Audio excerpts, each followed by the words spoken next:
everybody. Thank you for joining us for another episode of the Rising Tide Leadership Podcast.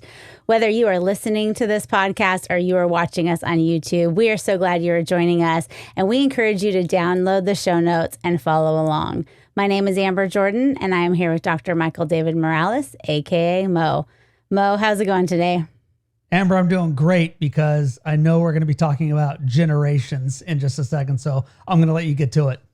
Yeah, well, I came across this article online the other day, and it was titled 20 Eye-Opening Statistics About the State of Career Change in 2020. So this article was actually written in March of 2020, and we know that so much has happened since then that we really haven't even experienced the full impact of yet. But this was written going into 2020, and it says this. It said 70% of the workforce was actively looking for a change in careers. 70%. Now, this is on the heels of what they say in 2018, where 60% of the workforce quit their jobs.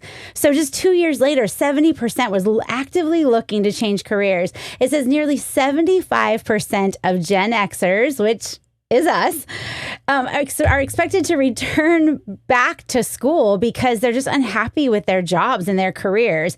And then get this, 91% of millennials expect to change jobs every 3 years. Wow. So I know. So today we've titled our episode, Why Your People Are Leaving. So Mo, why don't you tell us what's going on out there?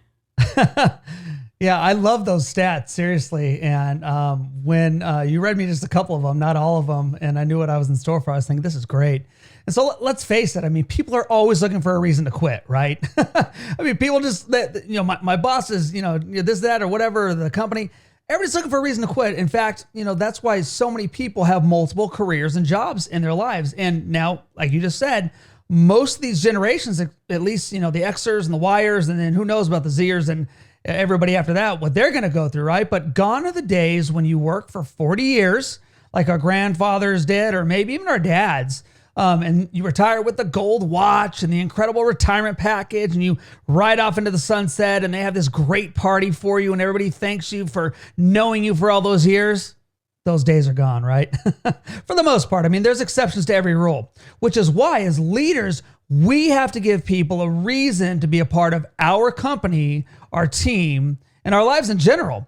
So with that being said, the first reason, Amber, today that we're talking about that people leave companies is this, and you're going to love this one. This is totally Mo, right? They don't like you.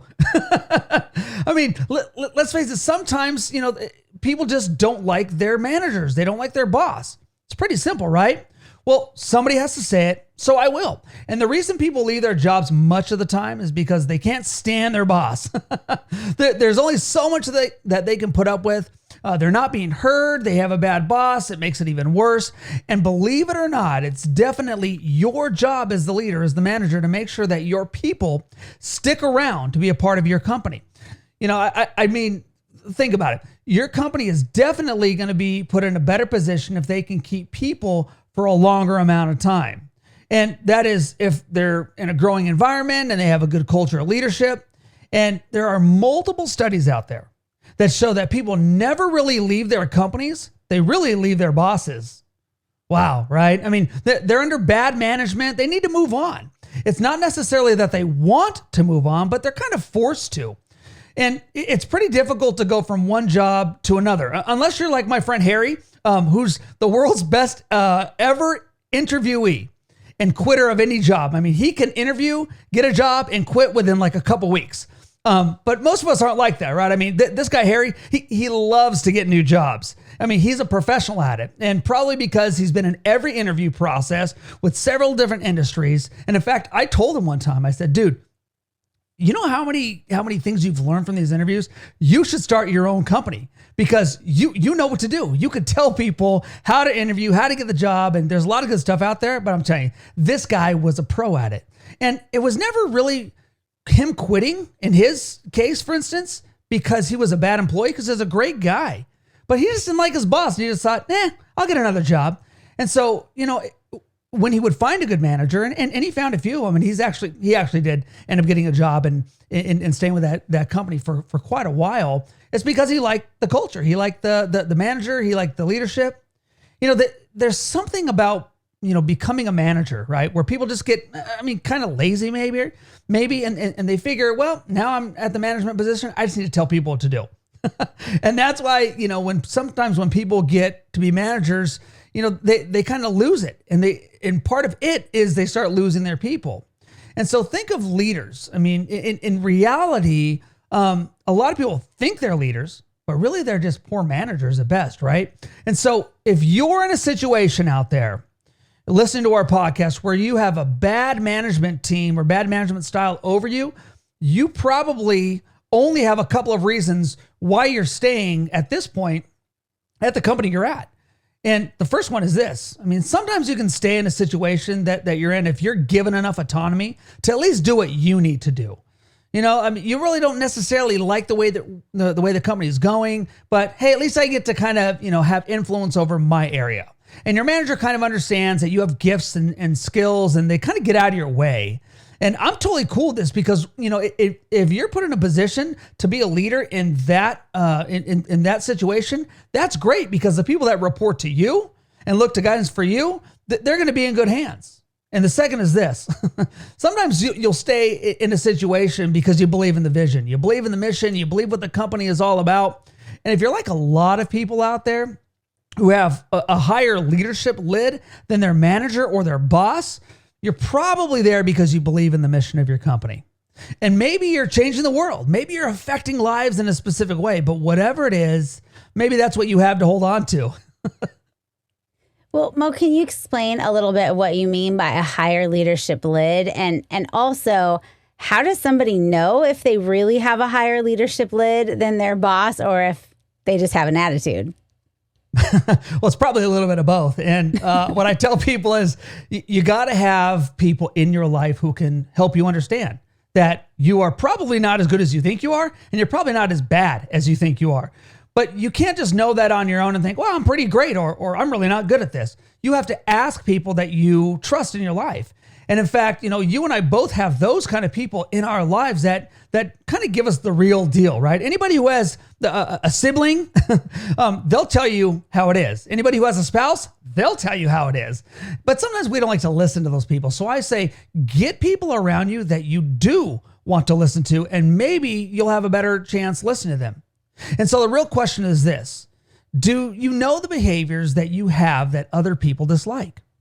We've all got them, but unless we figure them out, then there's no way that we can begin to correct those. We've got shortcomings. And so, for instance, do you micromanage? Are you less than honest? Do you show favoritism towards certain people? And for what reasons? Are you a poor communicator? Are you somebody who doesn't care? These are all things that can hinder your ability to lead others.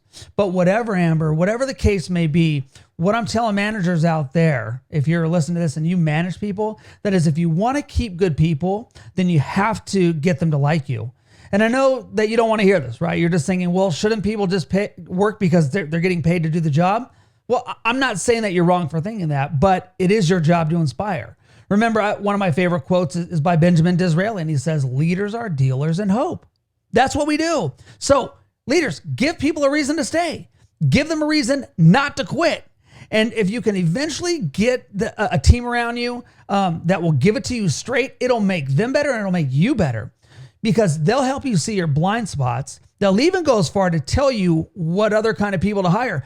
Heck, they'll probably even bring those people to you and say, man, this is a great culture now. I want to bring good people on. And hey, boss, hey, manager, why don't you look at this person? He or she's my friend and they do a great job, because it's just going to make everybody better.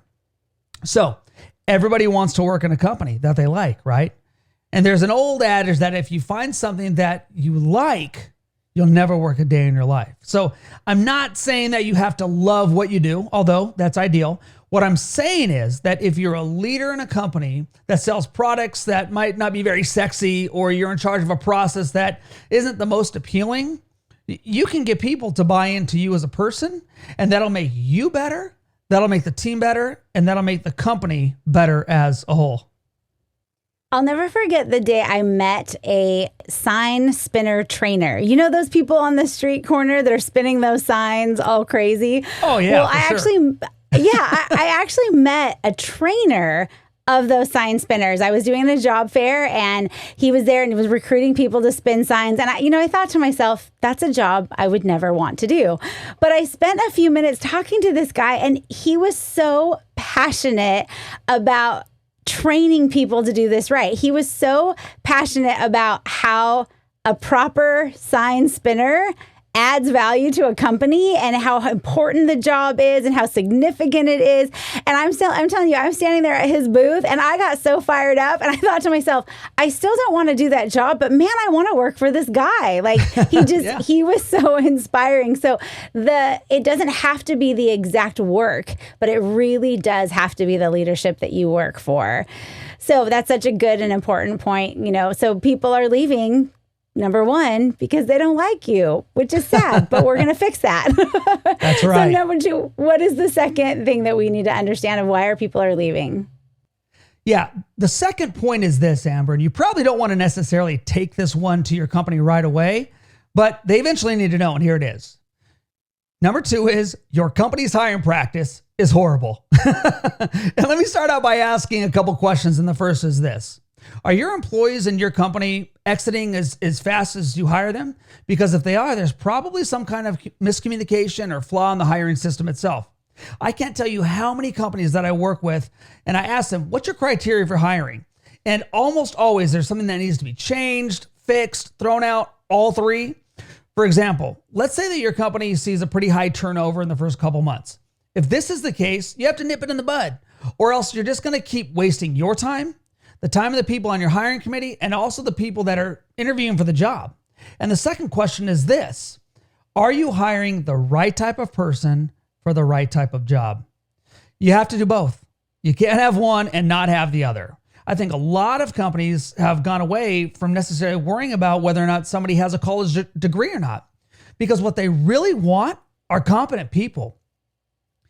But some of the best workers and employees that I've known don't really have any education past high school. They just put their head down and they got really good at something and they worked really hard. I mean, think of some of the greatest business minds and owners and entrepreneurs in the world who have never finished college. Bill Gates, Steve Jobs are a couple of those, right? But let me take this a little bit further. In a piece put out by BusinessInsider.com titled 5 Billionaires Who Never Graduated from High School, here's their list. Jay-Z, who's hip hop's first billionaire. Richard Branson, who just went to space, right?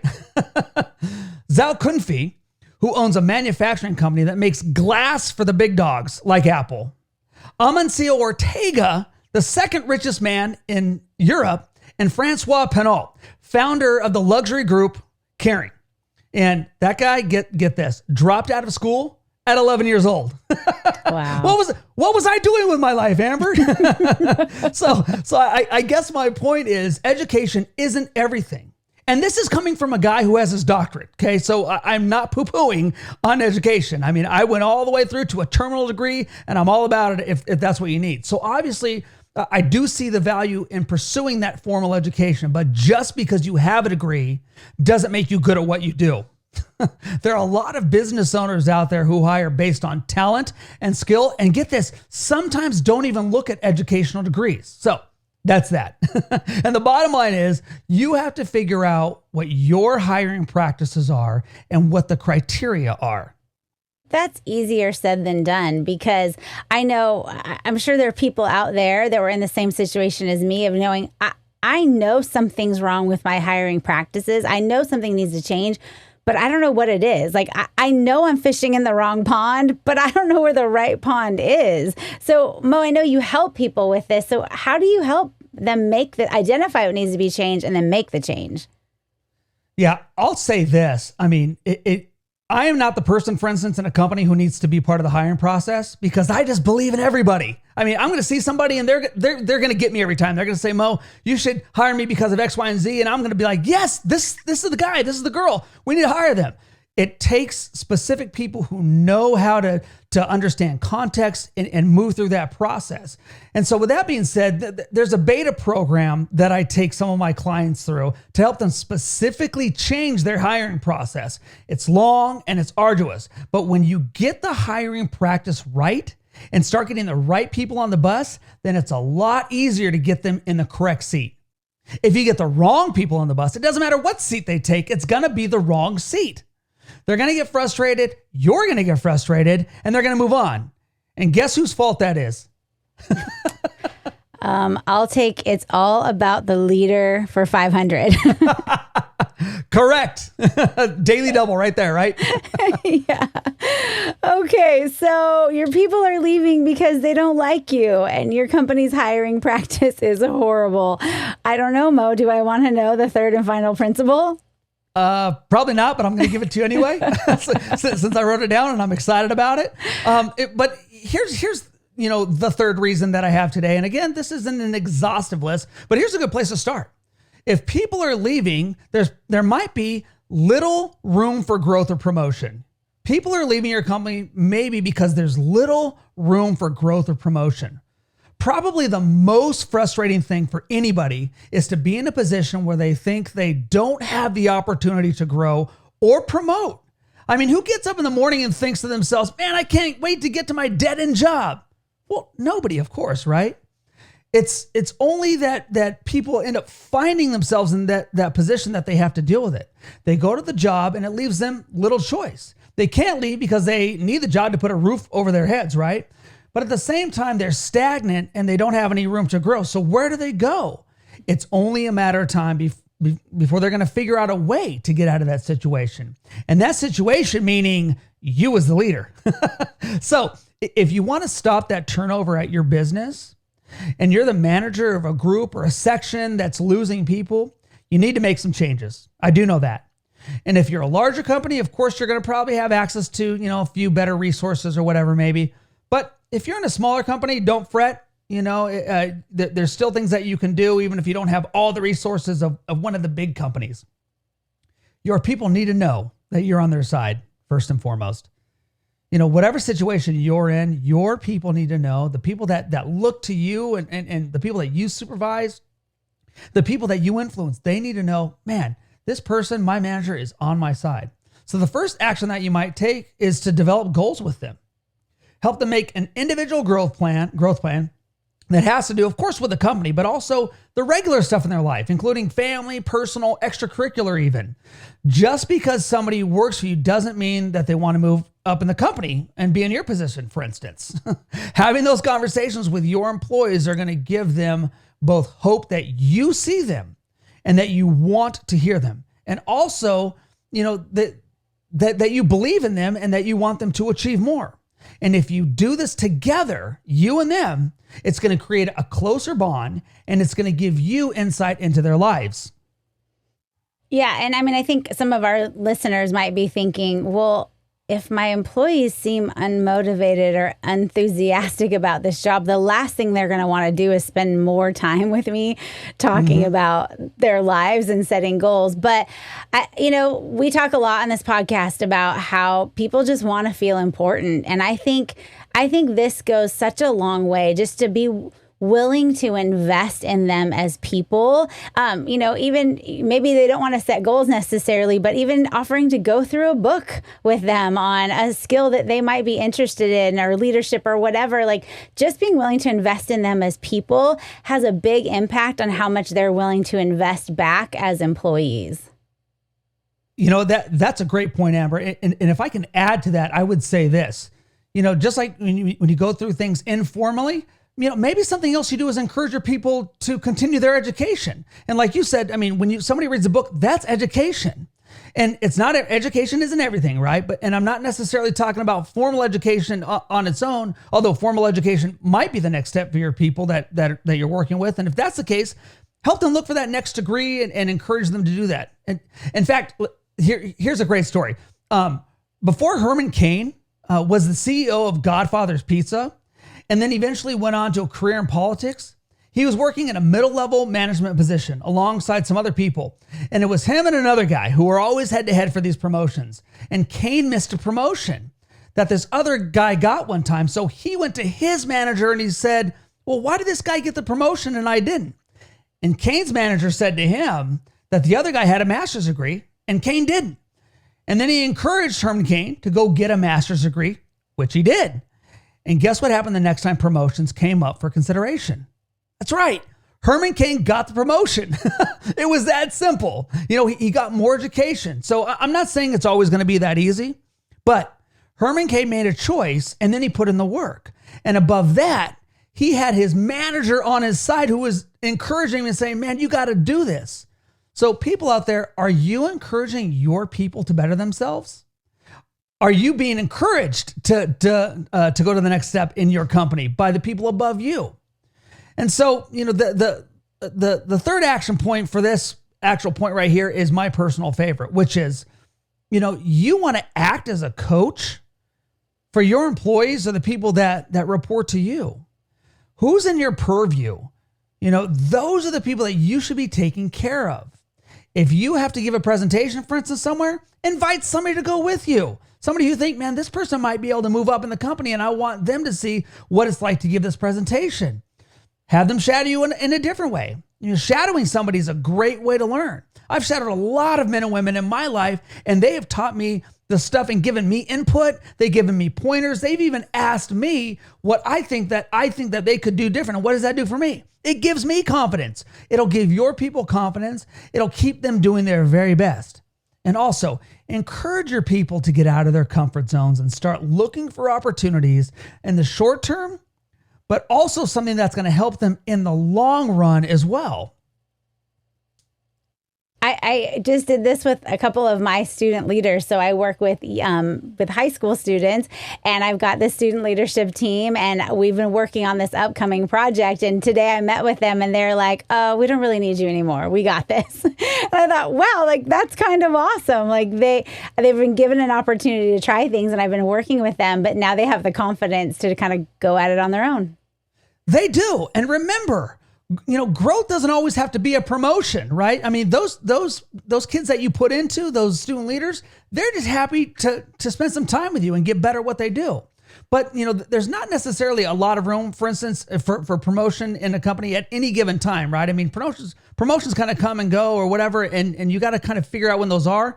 But you know what? Somebody's going to stick around if they know that you are wanting to make their lives better. And as long as you can add value to your people, they're going to stick around and they're going to want to be a part of what you do. And this is going to make them better. It's going to make you better, right? I mean, it all comes back to the same thing. It's going to make the team better, and it's going to make the company better. Well, we are almost out of time for today. So Mo, before we go, what are your final thoughts for our listeners out there? Yeah, I know it's frustrating, when people leave, right? And I know that you have enough on your plate out there, leaders, right? And the last thing that you need to do is be worried about people and what's going to keep them happy, right? Wrong. As the leader, that's your job is to understand your people, understand their full potential, and help them become better every day. And if you add value to your people and add value to others just in general, it's going to make everybody better. And remember, as the leader, people are your business. That's the first thing that you do. And I'll close with this. Dale Carnegie, in his book, How to Win Friends and Influence People, talked about another Carnegie, Andrew Carnegie, who once said that Charles Schwab needed to come and work for him. So Andrew Carnegie asked Charles Schwab, hey, can you come and work for me? And I want to give you $1 million a year to run my steel company. Schwab had no idea how to run a steel company, knew nothing about steel. But Andrew Carnegie knew that Charles Schwab had people skills, and he knew that he had what it took to deal with people in a way that would make them better. And that's why he paid him that money. Now, today, that would be like somebody hiring you for $10 million to work with people in an industry that you have no idea what that industry is about. You just are good with people. So the bottom line is this: know people, be willing to put into people. And when you do that, again, you're going to make yourself indispensable, and people are going to stop leaving your company, and it's going to start growing. Well, that brings us to the end of this episode. Thank you again for joining us, and we look forward to seeing you next time.